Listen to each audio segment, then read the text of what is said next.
Remember when fantasy films weren't just CGI spectacles, but worlds you could get lost inside?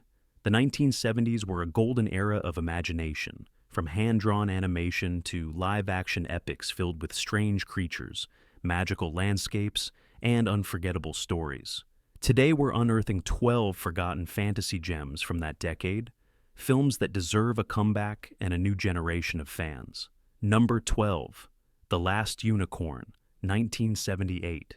In the late 70s, amidst a flood of live-action fantasy, The Last Unicorn arrived like a delicate sigh, an animated elegy to magic and melancholy. The story is deceptively simple. A solitary unicorn, believing she is the last of her kind, sets out on a journey to find her lost companions.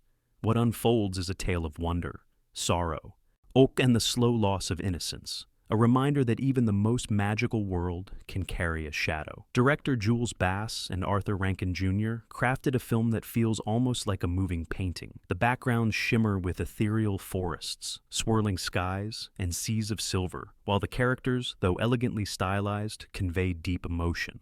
Alan Arkin's playful yet tender narration guides viewers through landscapes where laughter and danger intertwine, and Mia Farrow's voice as the unicorn embodies both fragility and courage. The film's music, composed by Jimmy Webb and performed by America, lingers in the memory like a half-forgotten dream.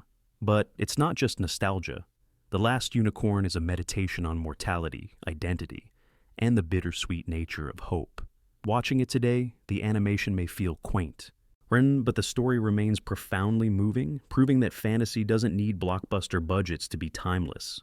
Families of the 1970s brought this home on VHS, and yet somehow it quietly slipped out of the cultural conversation, making it ripe for rediscovery by anyone who still believes in magic. Number 11, Fantastic Planet, 1973. Few fantasy films of the 1970s feel as unsettling or as visionary as Fantastic Planet. This animated science fantasy transports viewers to the alien world of Igom, where towering blue beings called Drogs rule society and humans exist as pets, experiments, or vermin. The story follows Tur, a small human child who escapes captivity and begins to learn, adapt, and resist in a world designed to erase him. Director René Laloux rejects conventional animation entirely. The visuals resemble moving surrealist paintings, organic landscapes pulse with strange life, gravity feels optional, and creatures drift through the frame like thoughts rather than animals. Every image feels deliberate and symbolic, encouraging viewers to interpret rather than consume. The animation is restrained, almost hypnotic, allowing silence and stillness to amplify unease. Alain Goraguer's score blends jazz, electronic tones, and psychedelic rhythms, giving the film a dreamlike cadence that never fully resolves. Dialogue is minimal.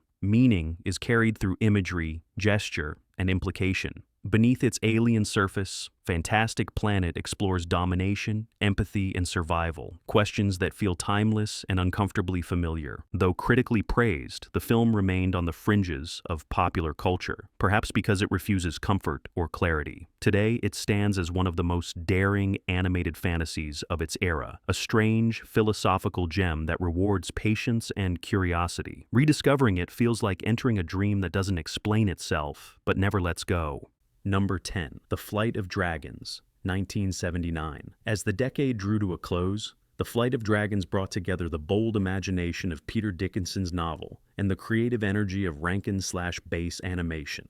In this story, a young man named Peter finds himself thrust into a war between logic and magic, a world where dragons soar above battlefields and wizards manipulate reality. Unlike many children's films, this one doesn't shy away from complexity. Politics, philosophy, and the cost of courage weave through its narrative. The animation is distinctive, a mixture of rich watercolors and detailed backgrounds, with dragons of all shapes and temperaments gliding across skies that feel endless. The character design is both whimsical and evocative, heroic yet flawed, each figure inhabiting a world that feels lived in. The voice cast, including John Ritter and James Earl Jones, brings warmth, gravitas, and occasional humor, grounding the fantastical story in human emotion. Musically, the film carries a sweeping score that underscores the epic scale of the adventure, from serene pastoral valleys to climactic battles between magical forces. Watching The Flight of Dragons today, it's easy to forget the limitations of 70s animation. This film is daring, imaginative, and unafraid to explore philosophical ideas in a format often reserved for simple tales. It's a film that deserves a modern revival, proving that animated fantasy can be both thoughtful and thrilling, enchanting audiences well beyond childhood. Number 9. The Magic of Oz, 1975. The Magic of Oz is a television adaptation that most viewers today have never heard of, yet it captures the whimsy and wonder of L. Frank Baum's universe like few films have. In this version, the Land of Oz is alive with color, music, and quirky characters, transporting children and adults alike into a realm where imagination rules and anything feels possible. Mydle and Tiltil are replaced by Dorothy and her companions, whose journey down yellow brick roads and through enchanted forests is a feast for the eyes. What sets this adaptation apart is its inventive use of puppetry and practical effects. Talking animals, magical props, and intricate costumes lend the world a tactile charm that modern CGI often lacks. The visual creativity feels unpolished yet intentional, like stepping into a handcrafted storybook. Musical numbers filled with playful energy highlight the joy of adventure while underscoring the timeless themes of friendship, courage, and self-discovery. Despite being a made-for-TV production, the performances are earnest, with actors fully inhabiting their magical roles. The film carries a nostalgic warmth for anyone who remembers gathering in front of a television on a Sunday afternoon, ready to be swept away. In today's era of blockbuster-heavy fantasy, The Magic of Oz reminds us that simplicity, heart, and imagination can create worlds just as compelling, if not more intimate, than any high-budget spectacle. This is a film that rewards rediscovery, inviting audiences to reconnect with the pure joy of storytelling and the charm of handcrafted fantasy. Number 8. Time Bandits, 1976. Before Terry Gilliam became a household name with Brazil and the adventures of Baron Munchausen, he unleashed Time Bandits, a wild, chaotic, and utterly original take on fantasy cinema. The film follows a young boy, Kevin, who stumbles into a portal with a group of mischievous dwarves traveling through time to steal treasure from history's most legendary figures. What seems like a simple caper unfolds as a surreal, darkly comic journey through absurdity, history, and myth. Gilliam's vision is unmistakable. Architecture, props, and costumes collide in bizarre, unforgettable ways. Napoleon stands alongside medieval kings, gods, and mythical creatures, in each encounter more eccentric than the last. The dwarves themselves are mischievous, often selfish, and always entertaining, offering a blend of slapstick humor and moral ambiguity rarely seen in fantasy films aimed at younger audiences. Yet beneath the whimsy lies an undertone of existential reflection. Kevin confronts questions of morality, greed, and the fleeting nature of life, giving the film depth that lingers long after the final scene. The practical effects, from elaborate miniature sets to surreal landscapes, age like fine wine, providing a tactile sense of wonder modern audiences might not expect. Time Bandits is chaotic, inventive, and unapologetically bold, a fantasy film that dares to be weird, dark, and profoundly memorable. It's a gem from the 1970s that still feels ahead of its time and deserves a comeback. Number 7. The Point, 1971. The Point is a psychedelic animated allegory that floats somewhere between fable, musical, and moral lesson. Written and narrated by Harry Nilsson, it tells the story of Oblio, a round-headed boy in a world where everyone else has pointed heads. Cast out for his difference, Oblio embarks on a journey to discover that everything has a point, learning lessons about individuality, acceptance, and self-worth along the way. The animation is kaleidoscopic, blending vibrant colors, simple geometric shapes, and flowing abstract designs that capture the spirit of early 70s experimentation. The musical score, also by Nielsen, is charmingly whimsical, from jaunty folk melodies to reflective ballads that linger in the memory. Every frame feels intentionally imperfect, like a dream realized on paper, evoking both nostalgia and a sense of playful creativity. What makes The Point endure is its universality. Beneath the whimsical shapes and catchy tunes is a story about being different in a world that prizes conformity. a theme as relevant now as it was 50 years ago. Watching it today, audiences might be surprised at its sophistication, emotional depth, and ability to communicate profound truths through simplicity. It's a forgotten fantasy gem that deserves to be celebrated anew, reminding viewers that even the smallest stories can carry enormous meaning. Number 6. Wizards, 1977. Ralph Bakshi's Wizards is a darkly imaginative post-apocalyptic fantasy that defies easy categorization. Set in a world where magic and technology clash after a devastating war, the film pits the peaceful wizard Avatar against his evil twin brother, Black Wolf, who wields advanced weaponry and a thirst for domination. It's a story of good versus evil, but also a commentary on the destructive impulses of humanity, a theme Bakshi confronts with unflinching audacity. The animation blends traditional hand-drawn artistry with rotoscoped sequences, creating a jarring yet hypnotic visual experience. Fantasy landscapes coexist with remnants of modern civilization, crumbling skyscrapers, irradiated deserts, and mystical forests that seem to pulse with life. Bakshi's choice to combine political allegory, humor, and surreal visuals gives the film a layered texture that rewards repeated viewings. The characters are memorable and morally complex. Avatar embodies idealism and hope, but his journey is not without sacrifice and doubt. Black Wolf's cunning and cruelty feel grounded, a reminder that evil in fantasy often mirrors human ambition and folly. The soundtrack, mixing orchestral swells and psychedelic tones, heightens the sense of wonder while underscoring tension. Even decades later, Wizards feels daring. Its combination of adult themes, political subtext, and inventive animation was unprecedented for its time and remains strikingly relevant. For viewers seeking a fantasy film unafraid to be strange, provocative, and visually inventive, Wizards is a rediscovery waiting to happen. A 1970s gem that challenges expectations and lingers in the imagination long after the credits roll. Number 5. Krull, 1979. At first glance, Krull might appear as just another sword-and-sorcery epic from the late 70s, yet it is a film that dared to blend high fantasy, science fiction, and grand spectacle in ways that few others attempted. The story follows Prince Colwyn, who must rescue Princess Lissa from the sinister beast, traveling across a fractured kingdom filled with magic, strange creatures, and cosmic dangers.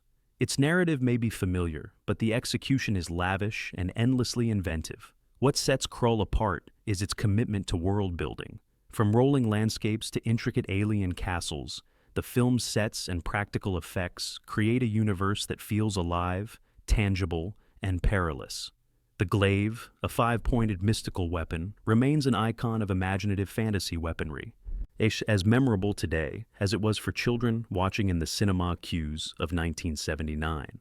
The cast, including Ken Marshall and Lysette Anthony, give earnest performances, grounding the fantastical narrative in human emotion.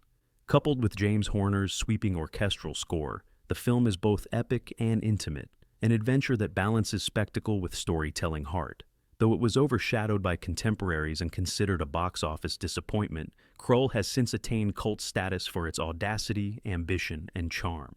Rediscovering it today is like unearthing a forgotten treasure, a bold fantasy that feels simultaneously nostalgic and thrillingly original. Number 4. The Last Valley, 1971. The Last Valley is an unusual entry in 1970s fantasy cinema, blending medieval drama with philosophical reflection. It's set against the backdrop of the 30 Years' War. A mercenary, Michael Caine, and a scholar, Omar Sharif, stumble upon a hidden valley untouched by conflict. The valley becomes a microcosm of human society, a fragile paradise where ideals and survival collide, and where magic feels metaphorical rather than literal. Director James Clavell uses expansive cinematography to transport viewers. Snow-dusted mountains, dense forests, and serene valleys are rendered with painterly precision. The film is slow-burning, deliberate, and meditative, allowing the tension between external threat and internal morality to take center stage. Unlike the whimsical or mythical fantasies of the era, The Last Valley examines the human cost of war, the fragility of hope, and the difficult choices that define character. Performances are understated yet powerful, and Caine's pragmatism contrasts with Sharif's philosophical idealism, creating a dynamic tension that drives the narrative. The soundtrack and ambient sounds enhance the realism, while the occasional touches of folklore and superstition imbue the story with a faintly magical undertone. Though it never achieved mainstream acclaim, The Last Valley remains a compelling meditation on humanity, idealism, and sanctuary, a hidden gem whose thoughtful fantasy deserves a modern audience willing to appreciate its depth and artistry. Number 3, The Devil's Backbone, 1971. Long before dark fantasy became a cinematic staple, The Devil's Backbone emerged as a haunting exploration of folklore, superstition, and the human heart. Set in a remote Mexican village, the story follows a young orphan navigating a world steeped in occult mystery, spectral apparitions, and moral uncertainty. The supernatural here isn't just for scares, it's a mirror reflecting fear, desire, and the consequences of betrayal. The visual language of the film is unforgettable. Candlelit corridors, crumbling haciendas, and mist-laden forests create a palpable sense of atmosphere, a world where every shadow could conceal secrets or danger. Director Arturo Ripstein balances suspense and emotion, allowing viewers to inhabit the eerie, liminal space between childhood innocence and adult disillusionment. The spirits that appear are both terrifying and tragic, blending gothic horror with magical realism in a way that few 1970s fantasies dared to attempt. Performances are understated yet deeply affecting. The children's fear and wonder feel authentic, while the adults' moral compromises give the story gravity. Music and sound design intensify the tension, guiding viewers through an immersive emotional landscape that lingers long after the credits roll. This isn't a fantasy built on spectacle. It's a meditation on loss, courage, and the unseen forces shaping our lives. Though largely forgotten outside Mexican cinema circles, The Devil's Backbone is a hidden gem, a film that proves the 1970s were a decade when fantasy could be both darkly imaginative and profoundly human. Number 2, Picnic at Hanging Rock, 1975. Picnic at Hanging Rock is a fantasy built not on spectacle, but on atmosphere, silence, and unanswered questions. Set in rural Australia in 1900, the film follows a group of schoolgirls who vanish during a Valentine's Day outing to the ancient volcanic formation known as Hanging Rock. What follows is not a mystery to be solved, but a meditation on absence, obsession, and the unsettling power of place. Director Peter Weir constructs a world where time feels elastic and reality subtly slips out of alignment. The landscape dominates the frame. Ancient stone, whispering wind, and oppressive stillness create a sense that the environment itself is watching. The girls, dressed in white, move through the terrain like figures from a half-remembered dream, their innocence sharply contrasted with the unknowable presence of the rock. The film's soft-focus cinematography and drifting pan flute score enhance its trance-like quality. Performances are restrained, emphasizing emotional distance rather than overt fear. Fantasy emerges through suggestion. Clocks stop, logic dissolves, and certainty is quietly erased. What makes Picnic at Hanging Rock endure is its refusal to explain. The mystery remains unresolved, allowing imagination to become the supernatural force. Though often labeled a psychological drama, its mythic ambiguity and dream logic firmly place it among the most haunting fantasy-adjacent films of the 1970s. A quiet, chilling gem that lingers long after the final image fades. Number 1, The Bluebird, 1976. Closing our countdown is another treasure of forgotten fantasy, George Cukor's The Bluebird. This film invites viewers on a journey with two children, Mydel and Tiltil, tasked with finding the elusive bluebird of happiness. Unlike modern fantasy, the magic here feels intimate, tactile, and profoundly human. Forests, rivers, and enchanted rooms shimmer with wonder. But the heart of the film lies in the lessons it imparts about empathy, courage, and gratitude. Elizabeth Taylor, as the guiding fairy, imbues the story with elegance and warmth, while the children's performances capture the innocence and curiosity of youth. Practical effects, colorful sets, and imaginative costumes create a world that feels handcrafted, a physical, believable fantasy in contrast to today's CGI-heavy landscapes.